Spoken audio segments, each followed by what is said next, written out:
Good evening, everybody. I just want to make sure things are working here as they should, and they are.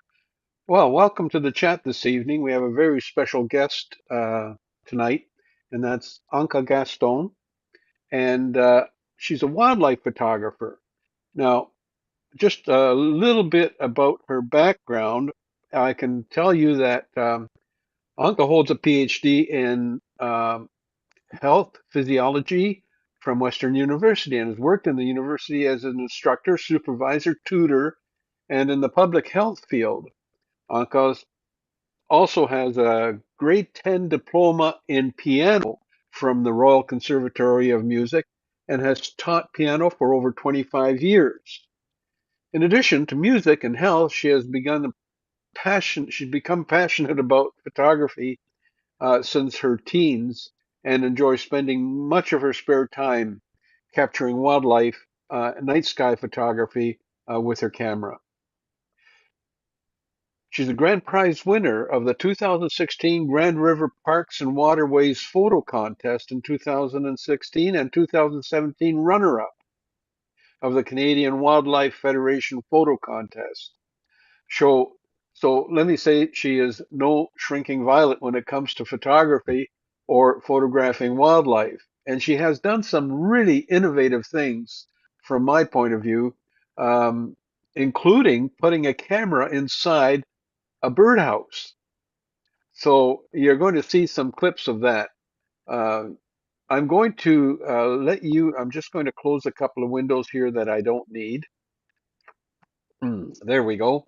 Um, Anca has outstanding photographs. Not only has she outstanding photographs, but she's also monetized these photographs, and she will go to various shows and sell her calendars and her photography.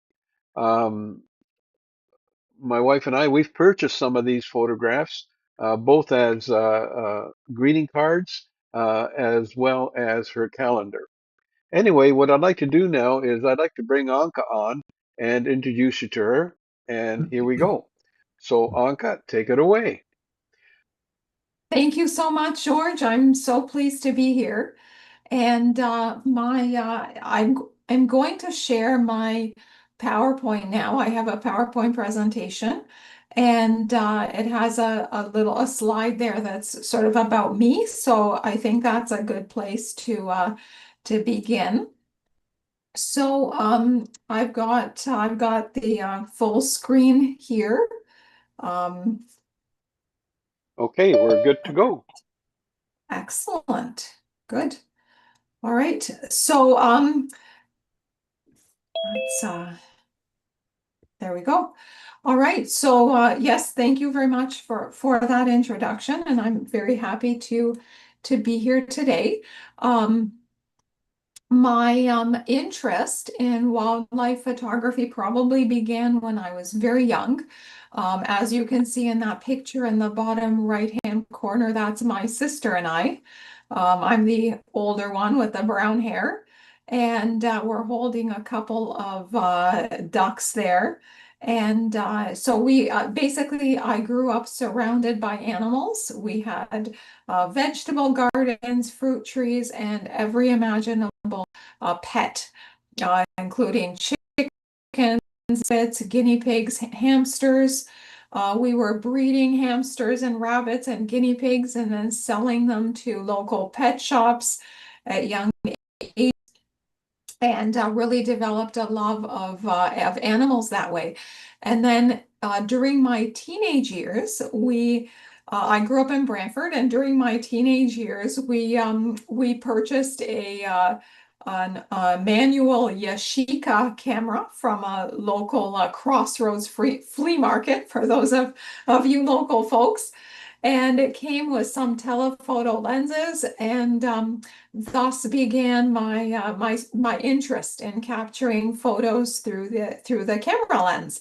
And my first subjects was the natural world around me. So the animals, the flowers, the plants, that sort of thing. And I just loved how the camera brings all of that closer, and you can see it so much better.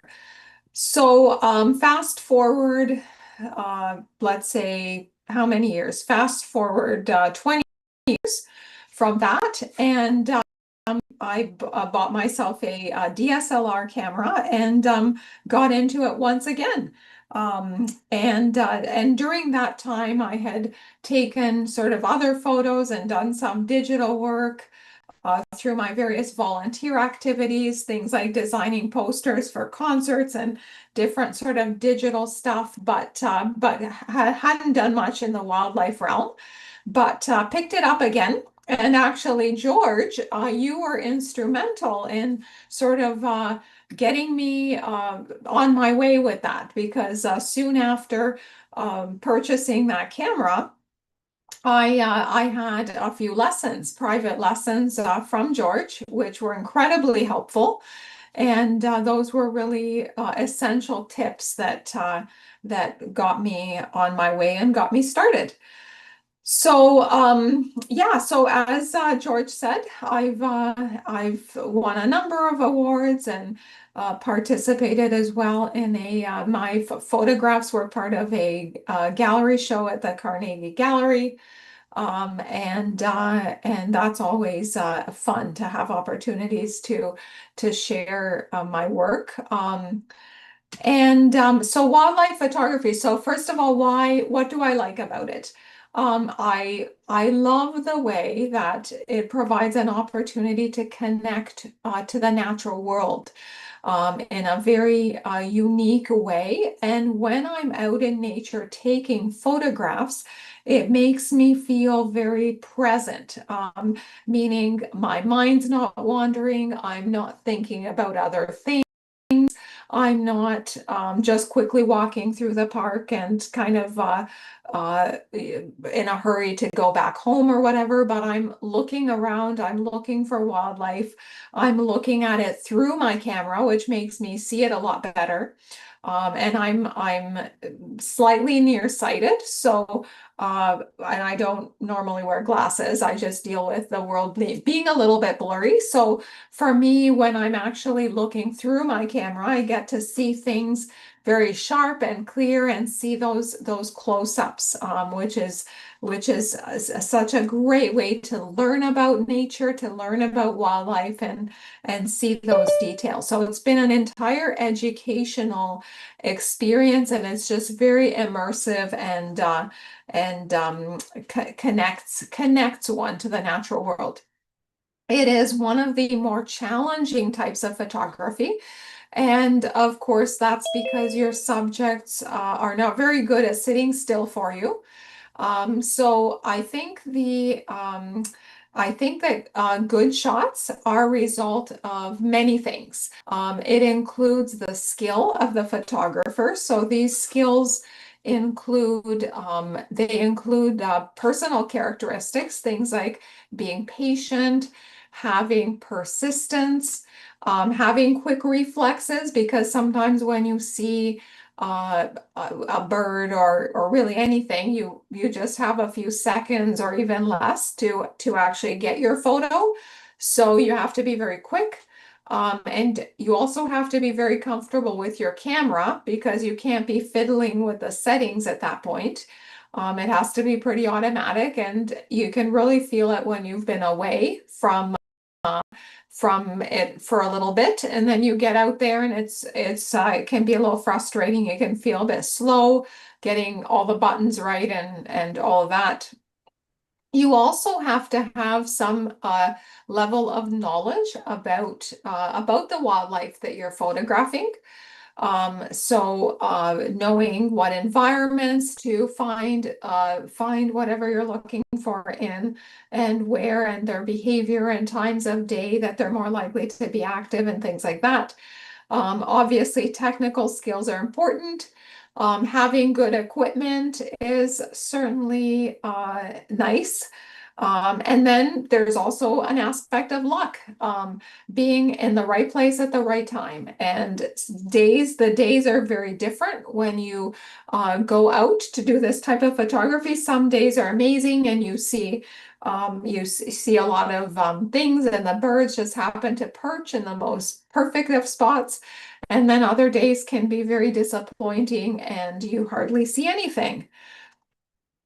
So, the equipment, I'm going to talk about what I use.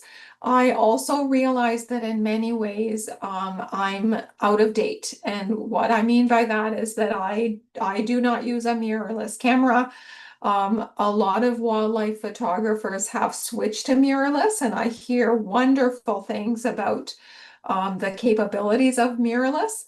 I'm still using my Nikon D500 that I bought in 2016. It still works, and I'm still happy with the photos that I get from it. So I'll be talking about that. Um, and I use a 300 millimeter f4 prime lens. I also have a 1.4 teleconverter that I sometimes use along with that 300 millimeters. And then I also have a Tamron 150 to 600 millimeter lens, which I don't like as much as my 300, for a number of reasons. First of all, it's a lot heavier, so it's harder for me to manipulate. It's a little slower focusing, and it's not the quality isn't quite as good. But it is very handy for things like very distant subjects where the 300 just doesn't cut it. It's also great for setting on the tripod and for stationary subjects, like if I'm doing video of a nest.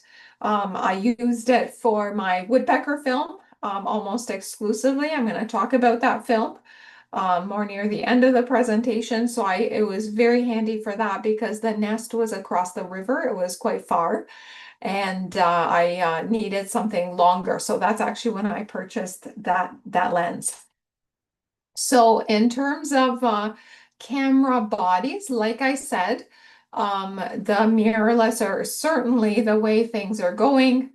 Um, but I'm still using the DSLR. The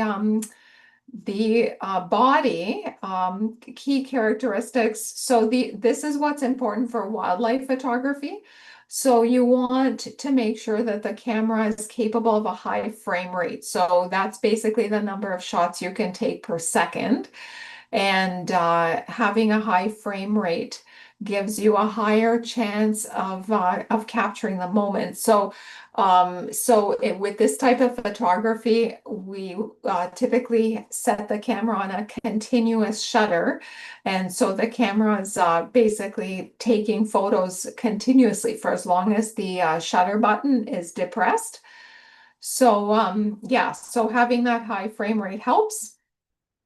Then we have, you want a camera with a long shutter life expectancy, good battery life. You also want it to have a good memory. So, so that it doesn't slow down or stop after a certain number of shots. And that was a big with some of the earlier DSLRs. The D500 was a huge improvement in that department. It's capable of taking 200 shots. It uses an QXD card. And yeah, it's capable of taking 200 shots, and then it'll start right away another 200. So you don't max out. Um, you want a weather sealed camera body so that if you get caught in a little bit of a little bit of small rain there, it won't be a big deal.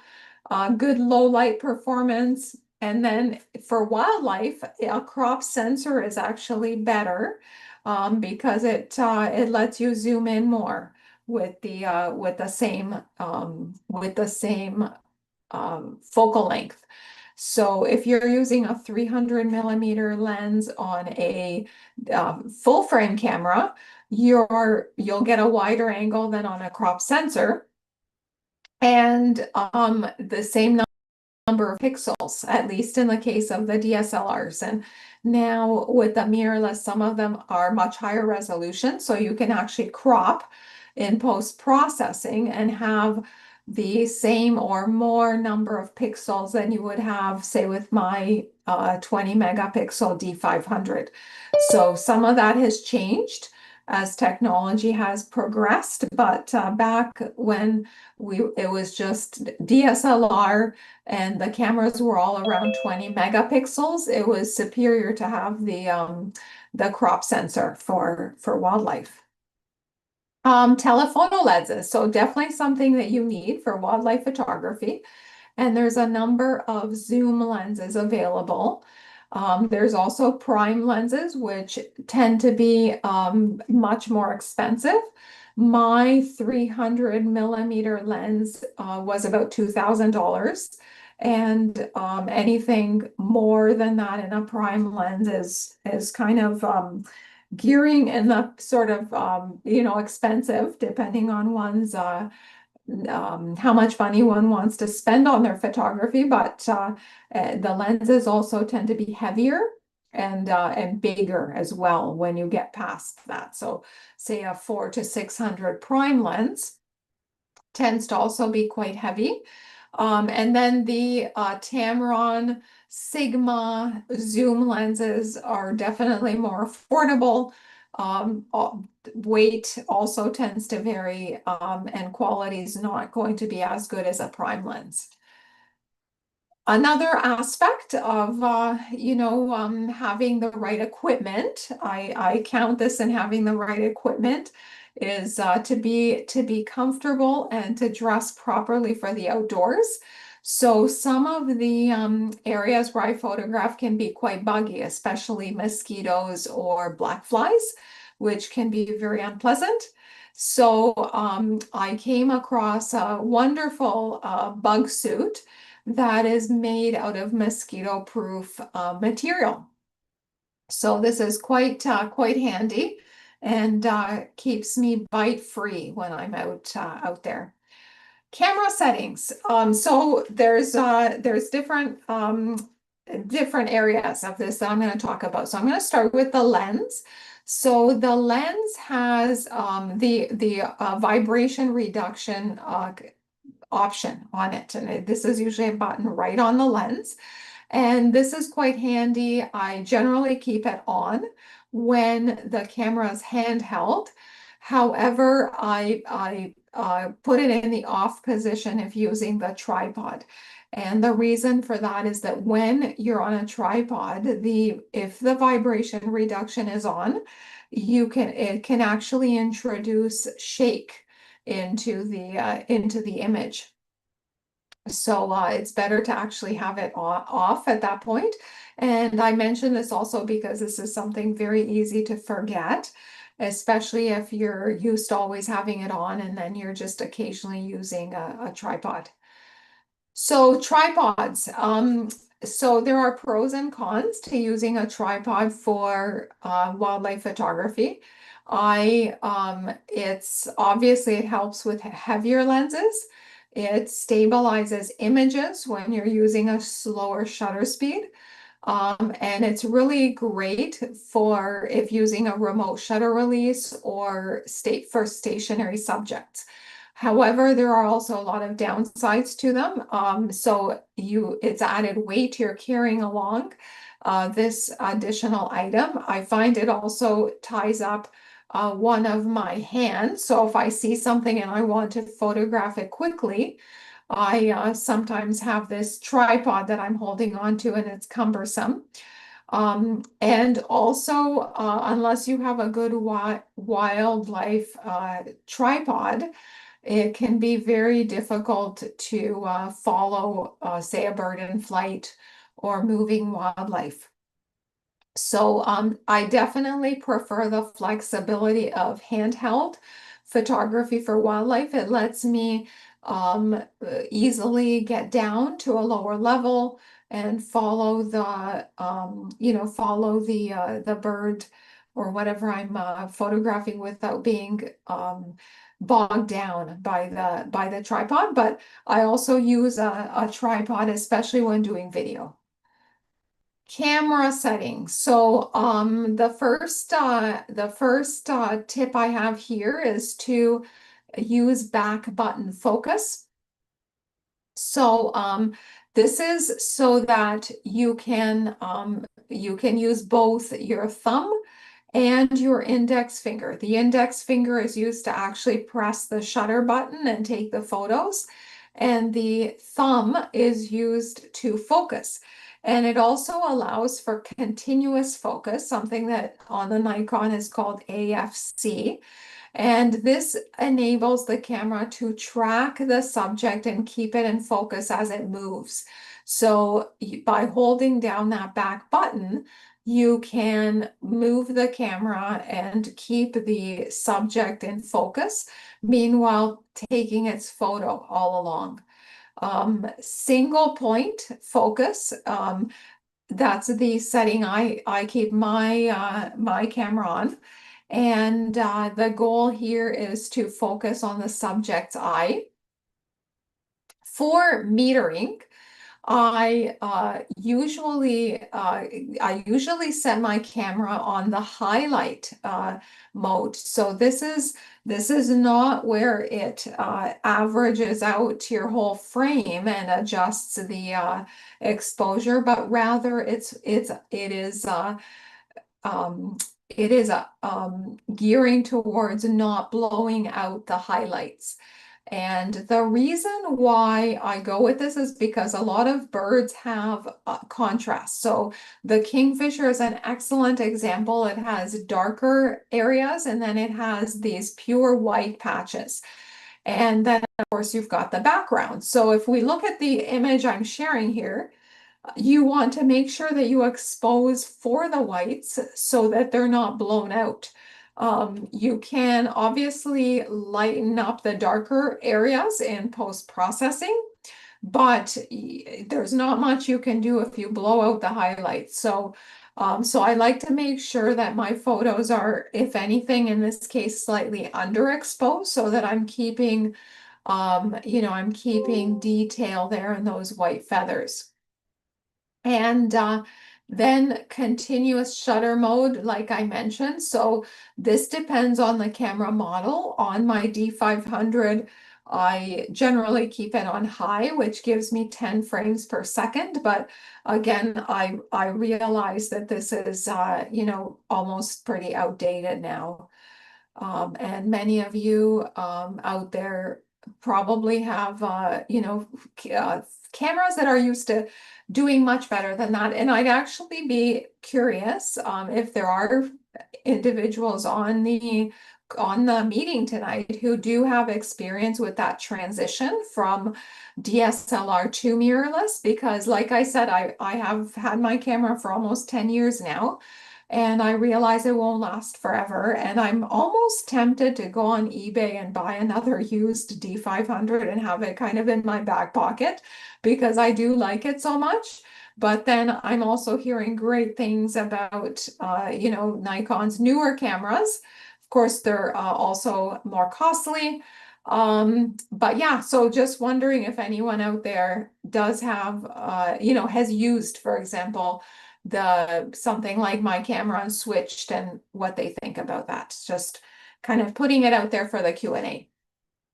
Finding wildlife. So once you have all those skills, once you have the equipment, once you have the interest, of course, you need to find your subjects. And we have a great place to start is around your homes, in your own backyard. There's wonderful, creatures everywhere if we just take the time to look and to find them. Um, so these are all photos. I'll be sharing a few photos here that I took around my yard. and even in my house here. So, nobody really wants mice inside, but when they do show up, it's really nice when they pose with Christmas decorations and you've got your camera handy. This was a little baby raccoon that was visiting our backyard. Butterflies like to visit the butterfly bush every year, so that makes a nice opportunity as well. Cardinal. And of course, you can always practice on pets and even farm animals, petting zoos, friends farms, all of that are great opportunities to photograph animals. And birds, there's to know the greatest spots for birding and to get to know your local wildlife spots. There's a wonderful website called eBird. And eBird will show you maps and it'll show you species. It'll also show you birding hotspots near you, and you can zoom in on the map and see what there is in your area. Yeah, this is near my home. We've got the Grand River flowing there that flows through Brantford. And you can see those green areas around the Grand River. That's all park areas. So we have Brant Conservation Area, and that's very close to my home.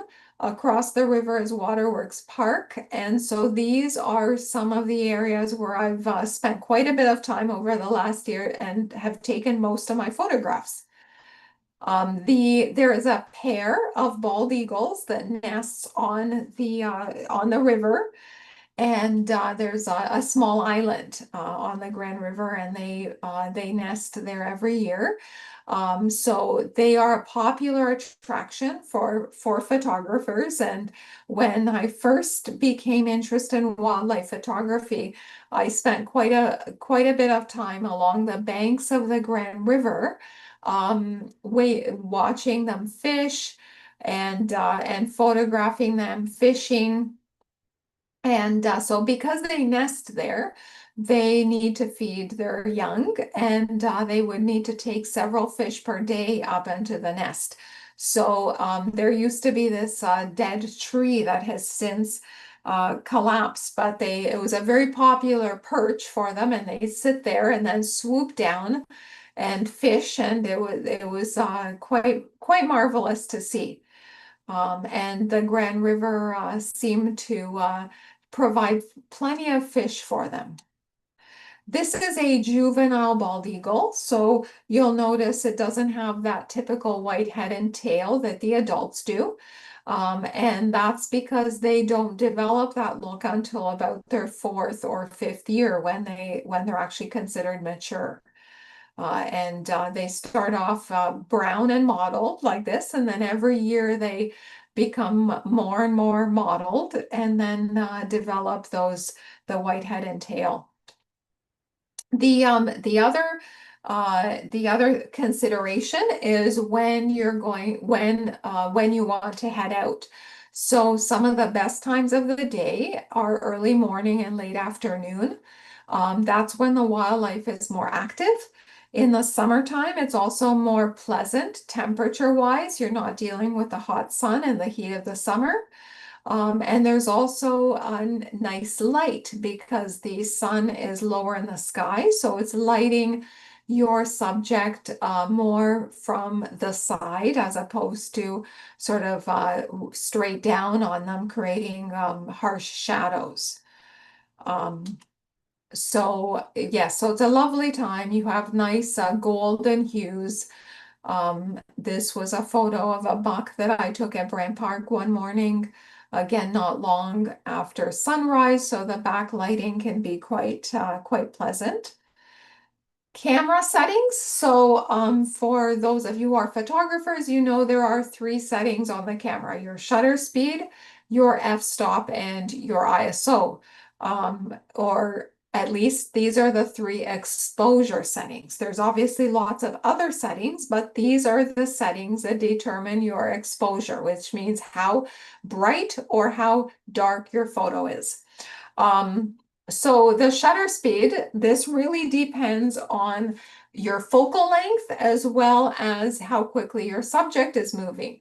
So for stationary wildlife, I tend to stick with 1/640th of a second.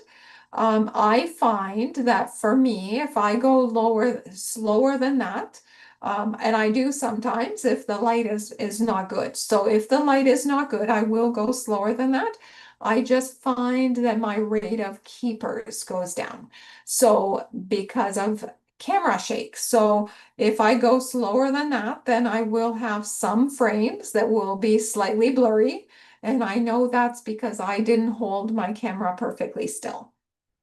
Ideally, it should be even faster than that. And this depends on the person. This is with my 300 lens. Again, it depends on the person, on the lens, on how well the vibration reduction works and all of that. For birds in flight, you need to go even faster than that. Um, with things like hummingbirds, even 1/3200 or faster if you actually want to freeze their wings. The f-stop, this is very dependent on how much light you have. Because with wildlife photography, the shutter speed generally needs to be pretty fast. There's a compromise here, so you can't really have a very high f-stop and a very high shutter speed at the same time, because you don't have enough light usually for that. So I usually end up with my 300 lens. My go-to is f5.6. It's not too shallow of a depth of field because the subject is not that close. So remember that the distance that you have in focus, or the amount of image that's in focus, depends not only on the f-stop, but also on your focal length and also on your distance from the subject. So because the birds are generally not close to me, I have enough depth of field even with f5.6. Now, if I was very close to my subject, that would be a different story. Oh, and I was going to say that my lens is f4, but I generally find I'm not very happy with the sharpness at f4. Even though the lens is supposed to be very sharp, wide open, I find that my focus point has to be so perfect with f4 for me to get a sharp shot. The ISO, I usually shoot with auto ISO, unless unless the lighting conditions are a little bit tricky. So if there's things like backlighting, or if there are a lot of whites, um, but yeah, or even if there's consistent lighting, then I'll often set my camera manually. But if the lighting conditions are a little bit changeable, um, or or I'm shooting different subjects, different settings, I can say in shadow areas in a tree, but then also out in the open, which would require constant adjusting of the ISO, then it's easier to use auto ISO on highlight priority. For post-processing, I use Lightroom, Photoshop, sometimes if needed, or to add things like I'll add my name to the photo, or add a little border to the photo, things like that, more manual operations or little fixes to the photo. I also use a software called Topaz Denoise, which I have, again, I know that there's so many out there, and the Adobe ones are more popular and people are using. Again, I almost feel like Topaz is old now, but I still use it. I tend to kind of I think I tend to stick with the things I know, um, and kind of learn something new when I'm forced to. Probably not the best thing. But this photo, for example, shows it was taken in a very dark forest, and I was actually focused on, I was photographing a nest of woodpeckers that was way up high in a tree. And my camera, it was one of those times when I did not have auto ISO on. I had set my camera manually because I was photographing these woodpeckers. They were high up in a tree and uh, the lighting was different and they were against a blue sky and I wanted to get the exposure right on them.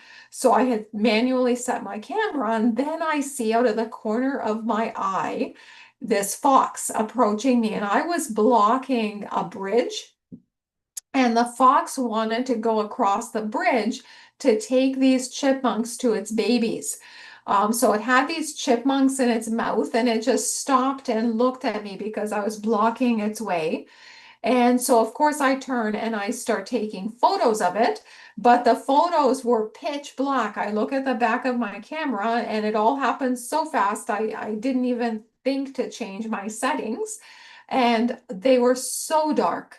So I lightened them up in post-processing and I managed to get the image on the left, which is incredibly noisy, as you can see. And then the image on the right is after I put it through Topaz denoise. So you can see it did a really good job in recovering detail and removing that noise. Other tips. So it's important when photographing wildlife to get down at eye level. Animals, everything looks a lot better when they're captured from their own point of view. So if you're photographing something small, get as close to the ground as you can. Here are two photos of a great blue heron that show the difference in perspective. So the photo there on the left shows the heron. It looks tall, it looks proud, and the photo on the right is taken from standing height, about the same distance, and actually it's taken in the same spot along the Grand River. So you can see those rocks in behind, and the heron looks small and it just doesn't, it doesn't look as appealing as when we get down to its level and take that photo more from eye level.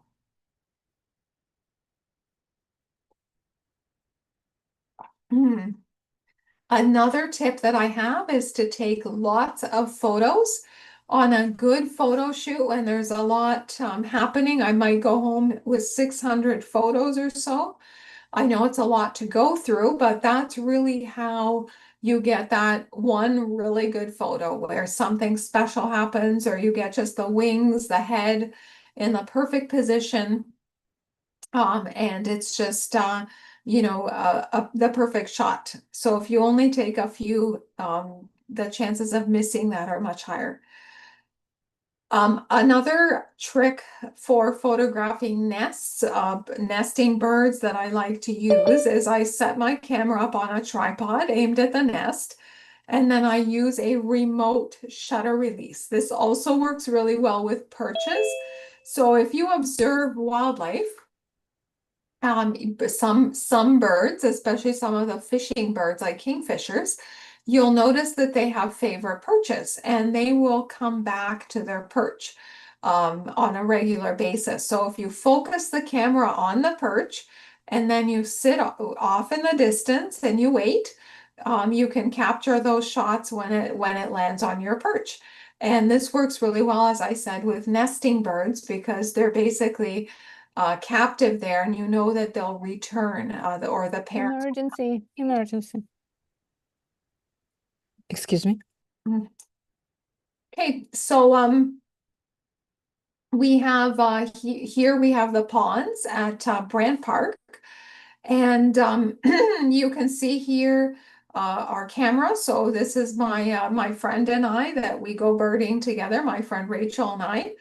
And we have our two cameras set up here. And then the perch that they're focused on is right over here.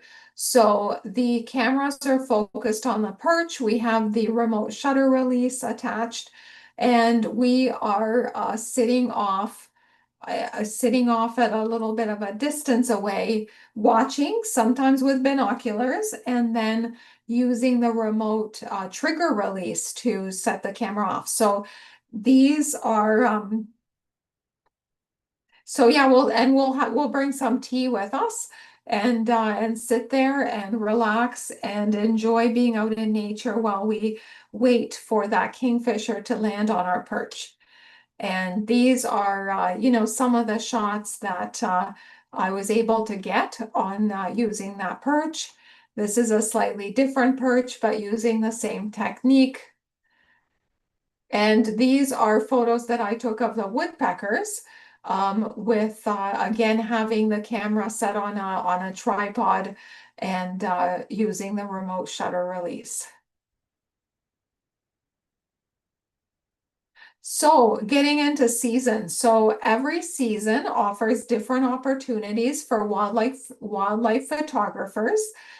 Spring is a wonderful time. Spring is when all the warblers come back to our area or travel through it. And they're coming from their southern wintering grounds in often Central and South America. And they're coming back through our area. And so around early May, we get to see all these passing through birds. And some of them are quite lovely. These tiny warblers are quite beautiful and a real treat to see. The yellow warbler is somewhat of an exception because it will actually nest in our area. A lot of the other warblers head north to the northern boreal forests where they nest, and then they'll come back through our area in the fall with the juveniles. But the yellow warbler makes its home around here and is quite plentiful and loves to sing and announce its presence. And it's also not a very shy bird, so it doesn't mind humans, and it can be very good at posing once in a while.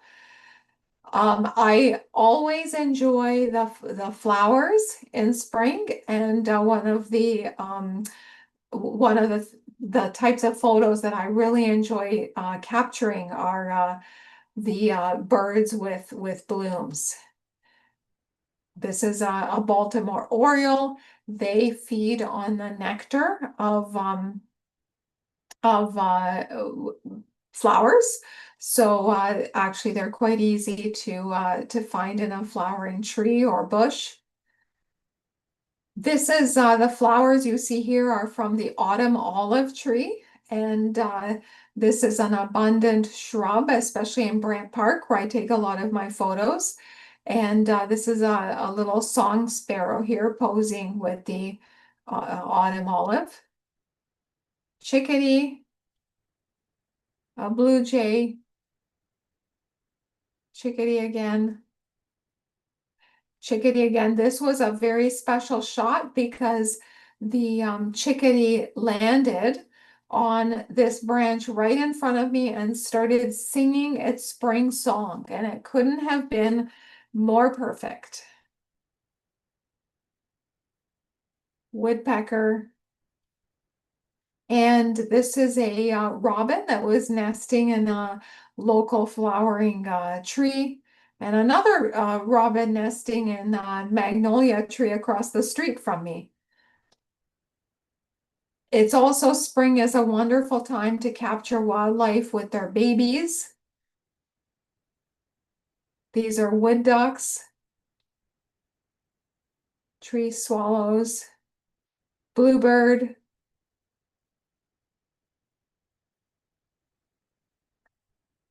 These bluebirds were had fledged that morning actually, and I managed to see one of them leave the nest and join its siblings, which were on a branch not too far away, and spent a few hours there from a distance watching them and watching the parents make trips back and forth to feed the fledglings. As I mentioned, the yellow warbler's nest nearby. So this was a nest it was in an autumn olive, and it was fairly low to the ground, about maybe 3 or 4 feet off the ground in a small shrub.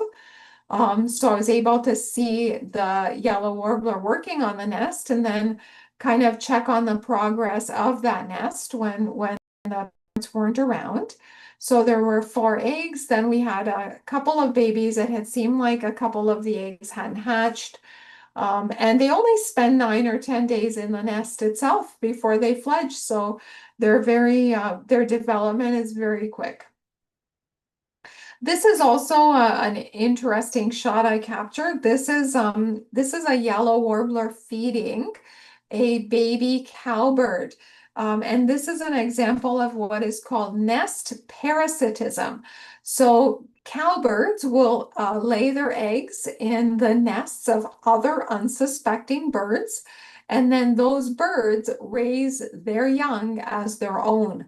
And oftentimes these babies, because they grow so big in the nest, they'll actually kick out the other babies of the poor parent. So this chick possibly kicked out the yellow warbler babies and then got all the food, and the parents were working very hard trying to bring food for this very large baby. The other thing I mustn't forget is I've been showing a lot of bird photos. So I do also enjoy mammals, and deer, fox, really anything that I come across. So this was a young fox that someone gave me a tip on near Hamilton. And I went to see it a few years ago. Baby bunnies these are eastern cottontail bunnies that a friend had nesting under her parsley plant. And summer. So summer is a great time to see butterflies. And there's many species of butterfly that are naturally found in our area. We've got different types of swallowtail butterflies, the monarch, of course. And and of course, together with flowers, they always look beautiful paired with flowers. This is a viceroy butterfly, and there's also places to go like the Dundas, the Urquhart butterfly gardens in Dundas, where they have flowers there that are planted for the purpose of attracting butterflies. Also, again, summer's a nice time to capture other animals with flowers. Here we have some deer with Queen Anne's lace.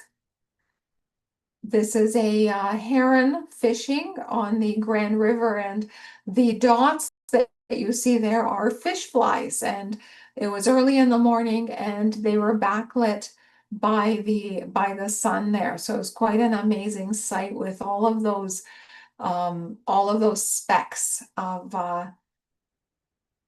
fish flies backlit.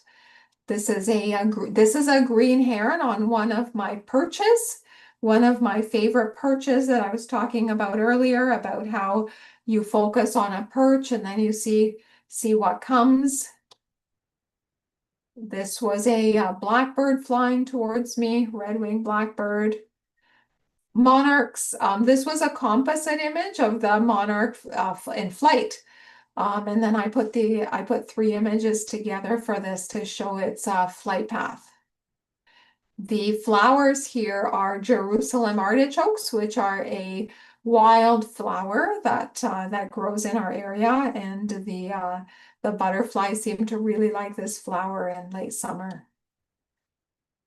The late summer is also a great time to see hummingbirds that are passing through our area. or getting ready for their journey south. And they are very active this time of year around mid-September because they're fattening up for their southern trip. And so if you can find a nice natural spot with jewelweed, they love jewelweed, as well as obviously hummingbird feeders. In the fall is a great time to see them, and they are insect eaters. So you can see in this photo, it's about to catch a mosquito, and you can see there's other mosquitoes kind of in the upper left of the photo. So this was taken in a shady part of a park in Burlington, actually, that's along the lakefront, and it can be kind of mosquito-y in there. So perfect spot for the hummers to get both nectar and some protein. Another shot of the hummingbird feeding from the uh, from the oh, I had the name of this flower in my mind and now it's escaped me. Jewelweed, that's what it is, jewelweed. Bunny, this was in my backyard. Again, late summer is a nice time to catch the goldfinches feeding at the sunflowers. I have friends who have an organic farm. I get a share there every year, and they always have sunflowers growing there. And the around August time, it's a wonderful time. The fields are just full of goldfinches. So always something I enjoy spending time there with my camera and watching the birds. Something really neat that I had the opportunity to follow last year was the development of monarch butterflies. So here we have the same chrysalis, and this chrysalis was in a Swiss chard plant. So you can see on the left the fresh chrysalis, and then on the right, the same chrysalis 2 weeks later when the Swiss chard leaf was now dry and brown. And the monarch was ready to emerge here. So that was pretty neat, following its progress there. Fall. So once we're into the fall, this is where we can enjoy the fall colors and try to incorporate those into our photos. Here we have a buck. This was at Brant Park in the field there. We have the goldenrod that's looking, it's drying for the winter. And we also can see here a lot of spider webs, which are also a fall phenomenon. The spiders every morning. You go first thing in the morning and the field is just full of spider webs. Another fall shot here. So we've got the goldenrod out in the fall. Every season has its own flower. And in the spring, we have flowering trees. Then we have our summer flowers. We have our fall flowers like the jewelweed, the goldenrod. And it's amazing to see how these flowers support the wildlife that depends on them. So they provide food for the birds, the butterflies. And so there's always something in bloom that can make for an attractive photograph. Red-winged blackbirds migrating. Here we have a young buck, and again in the fall, early morning with the dew on the vegetation and with the early morning sun and the backlighting. This was in my backyard, and again we have this just produces the loveliest of colors. Winter's another interesting season for it's not always drab, as this photo shows with with the bittersweet. Here we have the berries and the lovely red berries. So there's always some color that can be found. Another photo with the bittersweet with in this case, a red-bellied woodpecker. The red squirrels, they're one of my favorite little mammals to photograph. They always have a lot of personality and they look straight at the camera, so they're a lot of fun to take photos of. And this little red squirrel, I had decorated a small evergreen in Waterworks Park. It's actually a custom there. People do that in a very small grove of trees there. And they just around Christmas time, and then they remove them. So these were small plastic decorations. And I was hoping I might get a chickadee landing around them. I wasn't even thinking that the red squirrel would come. But this red squirrel came and it was fascinated by the decoration here, and it actually grabbed it and took off with it. So they were hard plastic, so no problem there. There's no glass or anything sharp for them to hurt themselves with, but it did make for a cute photograph. We've got a female cardinal here looking right at the camera, and here is a male cardinal showing off in the snow. So again, these birds look so lovely with their bright colors against the snow. They're the perfect winter bird. This is a tufted titmouse. They're not that common, but sometimes we do have them here in the winter time. Again, bittersweet in the background, and this is a white-breasted nuthatch. Cardinal on a icy patch. This was in my backyard. A chickadee with a perfect snowflake on its head. So I'm also going to talk, this is nearing the end of my presentation. And so I've talked about the photography, and now I wanted to talk a little bit about the videos that I've done over the past few years. So I over the last films, the first one was a film about pileated woodpeckers. That was 2 years ago in 2023. I also bought myself a drone that would enable me to get some drone footage for the videos. And so in the woodpecker film, I followed a pair of woodpeckers from the time that they first built their or first selected the spot for their nesting cavity. And I followed them for several months. So the film is really about this family of pileated woodpeckers, and really as well as a behind the scenes look at what it's like to be a wildlife photographer and what it's like to observe nature in this way. So I'm going to get Jorj now to share the trailer. So I have a short 2-minute trailer from the woodpecker film. And immediately after that, he's going to share a short clip from the woodpecker film. And it's again a 2-3 minute clip, and it's really about kind of what my day-to-day process looked like in observing and filming these woodpeckers. So first is the trailer, and then the second part's going to be, it's kind of about me and what my days looked like when I was out in the field taking the footage for this film. So I'm going to mute myself, and I'll let Jorj play those clips now. Okay, I'm going to take it away, Anca. Thank you very much. And this is going to be a little bit choppy because I'm doing this from a YouTube video that Anca posted.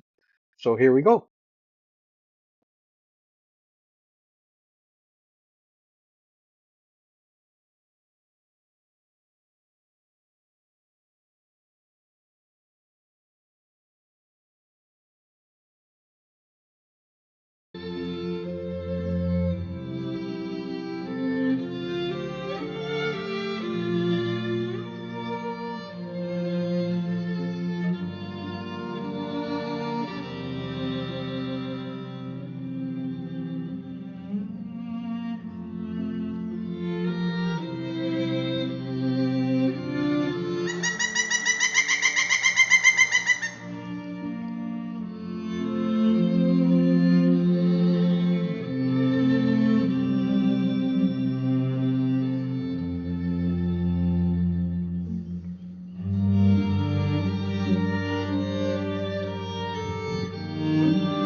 is Anca Gaston, and I'm a wildlife photographer from Brantford, Ontario. My love of pileated woodpeckers started 8 years ago when I first took a bird photography workshop. The guide asked what bird I would most like to see, and I said, pileated woodpecker. After a 3-hour hike, there he was, the king of the woodpeckers right in front of me. Since that time, I've been fortunate to observe numerous pileated woodpecker families.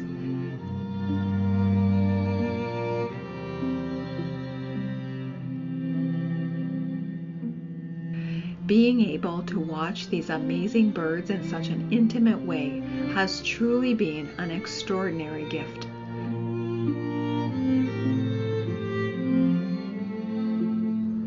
I hope I can share this experience with you in this short film.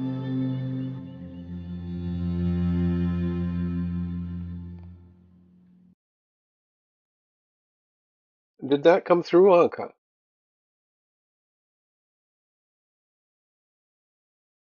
Sorry, yeah, I need to unmute myself. Yeah, it was, the quality isn't as good as, it should be, just because it's YouTube being broadcast through the internet and there's too many downloads and uploads happening, but yeah, it came through. Okay, good. I just wanted to make sure because on mine, um, did you stop your sharing by any chance? I did not. Okay. Maybe you should do that and before I do the other one. Okay. Thanks. Okay. Now I'm going to go on to, let's see here,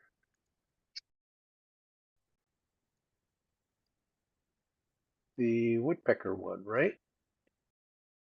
Yeah, so this is a short clip from it's about in the middle of the woodpecker film. The films were both exactly the same length. They're both 40 minutes.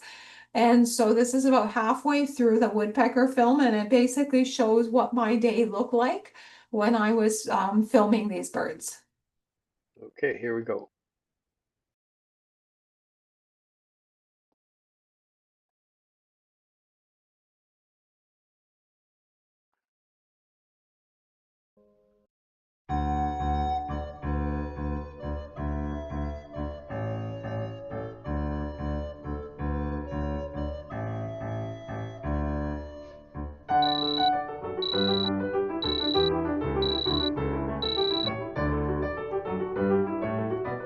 As for me, I have settled into a most delightful routine.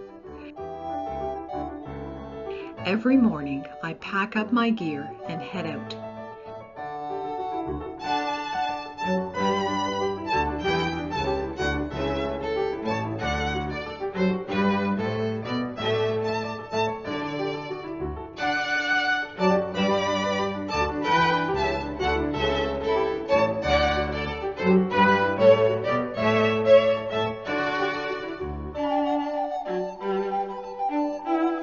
After putting on my bug suit, I set off, excited to see what the day will bring.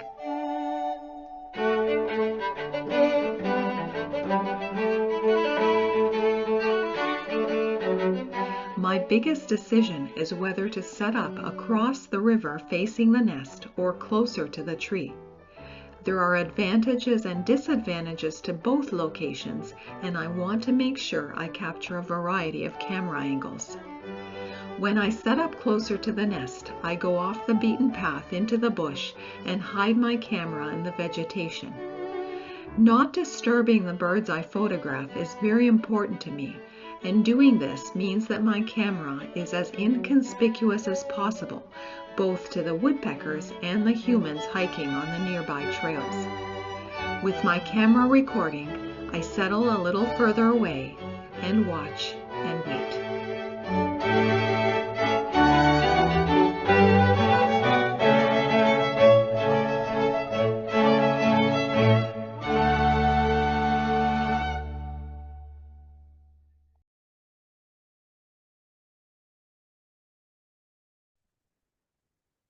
Great. Thank you very much, Jorj.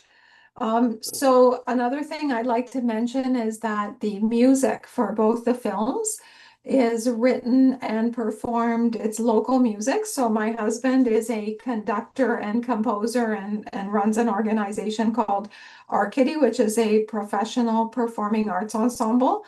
So all of the music in the film is performed by Arcady. And so that's actually been a really nice collaboration because I've obviously I have permission to use the music, so there's no copyright issues. And it's really nice to, also, share Arcady's music with my audience. So that's been really nice. The other clip that I'm going to have Jorj share with you is from the Bird Box film. So I'm going to share my screen again, just so you can see the okay, the Project Bird Box. So that's my poster, my film poster for it. And so this was last summer, and a friend and I built a specially designed bird box. You can see it there in that picture. And it was designed to hold a camera. And so we used a trail cam that was fitted with a macro lens to allow for the closer focusing distance. And the box had a flap at the top so that I could access the camera, change the memory card in it.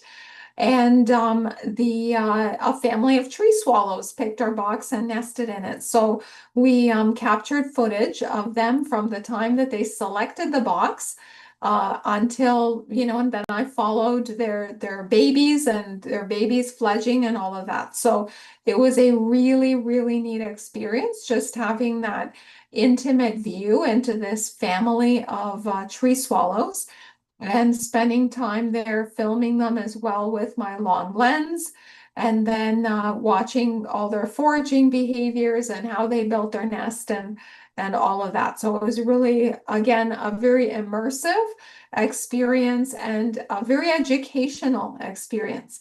And every time I've done one of these projects, I have learned so much about that species and about birds in general. And it's neat because I did that last year.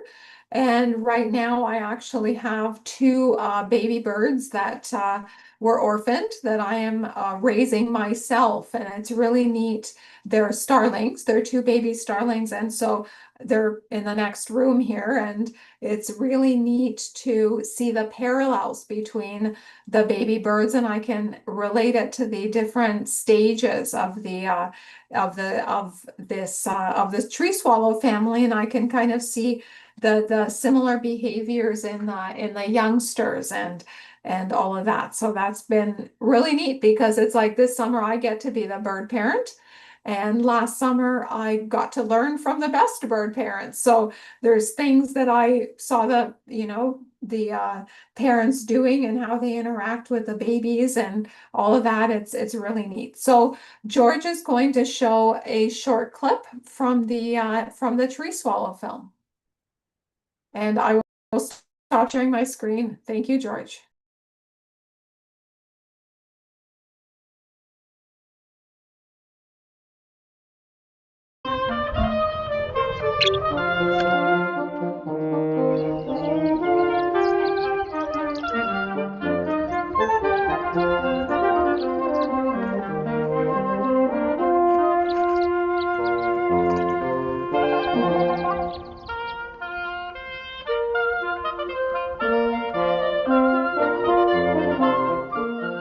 Tree swallows continue to collect duck feathers throughout the nesting process. Feathers serve a variety of purposes. They keep the eggs and young warm when the female is away, protect the young from being cut or scratched by vegetation, and may help hide both the eggs and young from predators. Most importantly, tree swallow nestlings are more likely to survive in nests that are well lined with feathers. While it made it harder to see what was going on, our pair did an excellent job of finding feathers for their nest.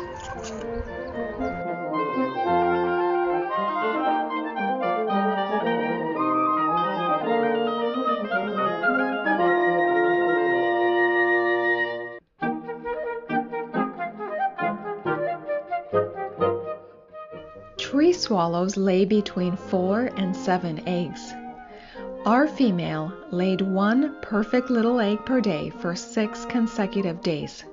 Once all the eggs were laid, she devoted the majority of her time to keeping them warm, leaving the nest only to feed and stretch her wings. The division of tasks when it comes to nesting varies between species. In some birds, such as woodpeckers, both the male and female take turns incubating the eggs. With tree swallows, it is entirely the female's job to keep the eggs warm while the male stands guard and continues to collect duck feathers.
Thank you, Jorj. Okay. Thank you. So yes, so the films were a great experience and they were very well received. Which leads me to my events because every year I do an open house and that's where I've been showing my films. So it's worked out very nicely. And as Jorj said, every year I make cards, I make calendars, and people enjoy them. So it's a nice way to share my work. I participate in a vendors show in Paris every year called Christmas in Paris as well. And I would like to invite everyone watching to follow my work. I share it on Facebook. So send me a friend request on Facebook. I'm very easy to find. And I'd love to hear from you and keep in touch and share that way. So thank you very much. That's the end of what I've prepared.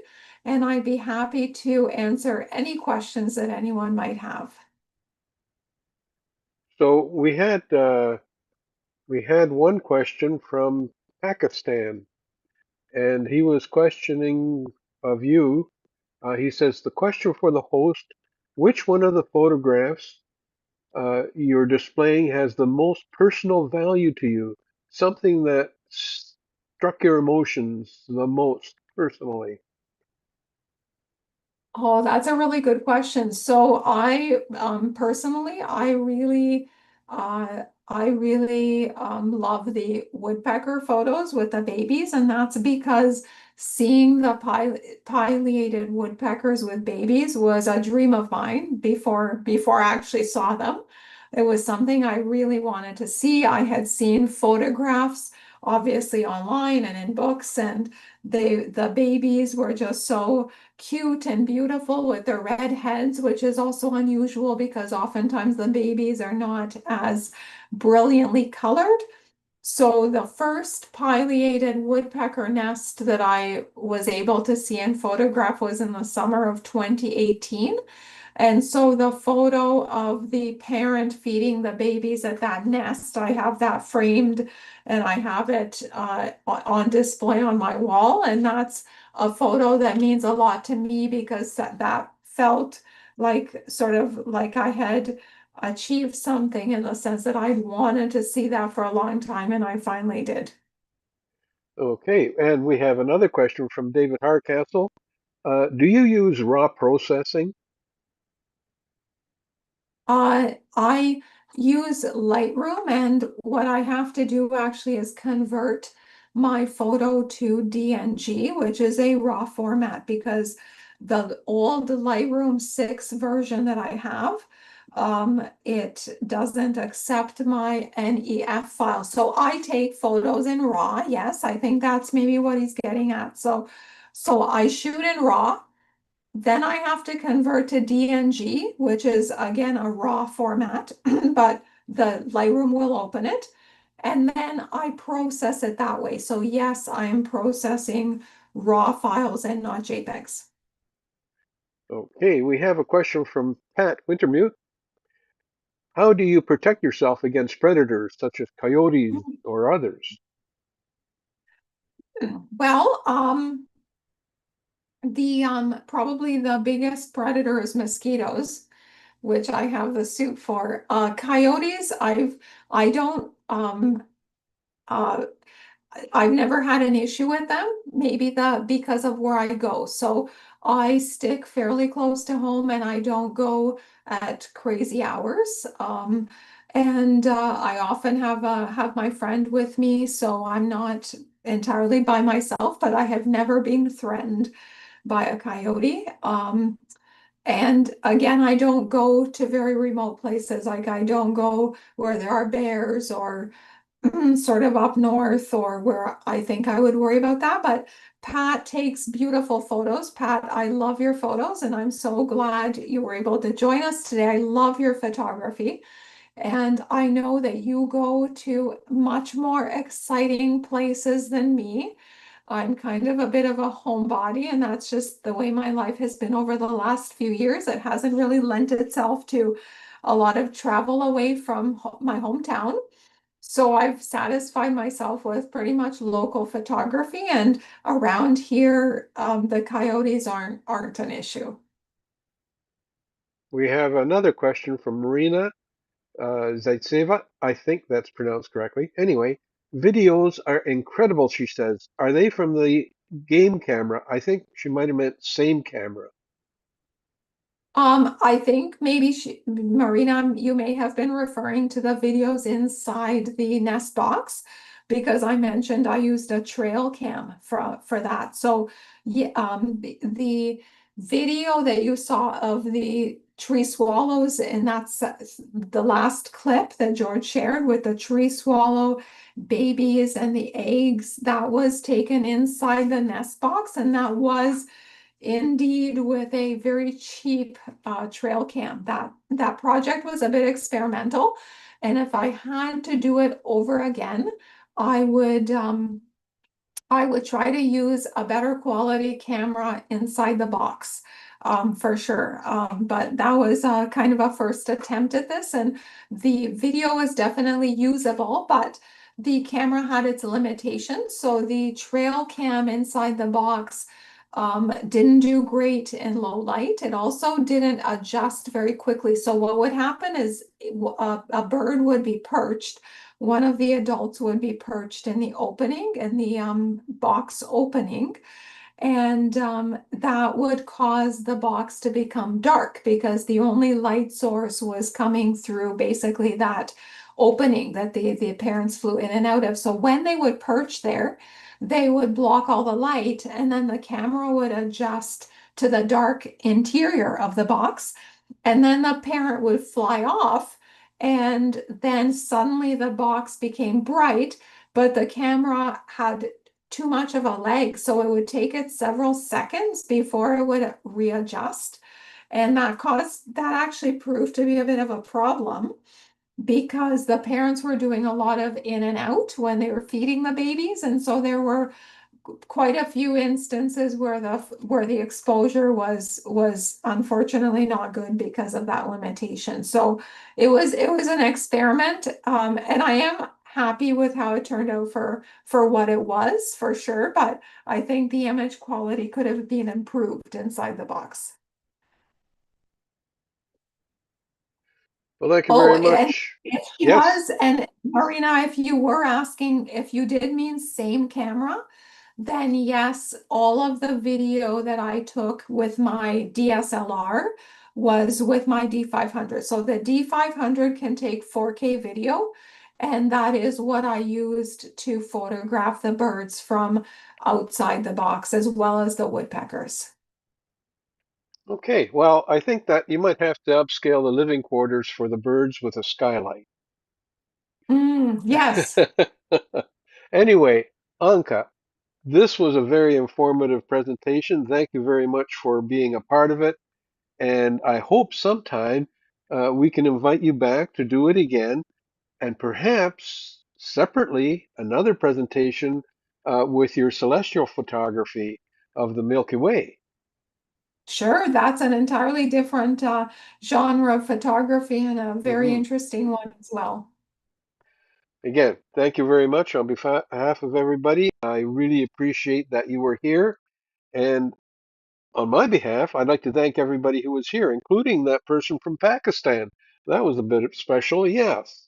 So, one thing I would like to ask you to do is stay tuned because coming soon, I'm going to have somebody on who has sailed.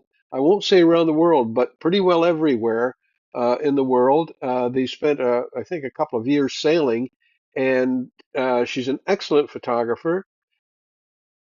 And I think she's going to be showing some photographs of Madagascar that she took and some of the challenges with weather and so on. So, having said that, and telling you to stay tuned because every Monday night, there won't be a guest every Monday night, but every Monday night, I am going to talk about photography, let you guys show a few of your photographs, and there'll be discussions. With that, I'm going to say a good night, but I do want you to make sure that if you're on YouTube, please like it and subscribe. Even if you're not on YouTube, go to the channel and subscribe. You'll find Anka's video from tonight will be available to have a look at. And if there are no more questions, are there any other questions at all? Well, there's a comment here from Marina. Thank you. Your eye for detail is truly exceptional, Anka. Thank you. You too, Pete. Thanks for joining us today. Okay. Thanks so much, Anca. Yeah. Thank Thank you you. very much. Very good. Thanks, Thank you Jorj. again. Thank you. Thanks for coming and good night to everybody.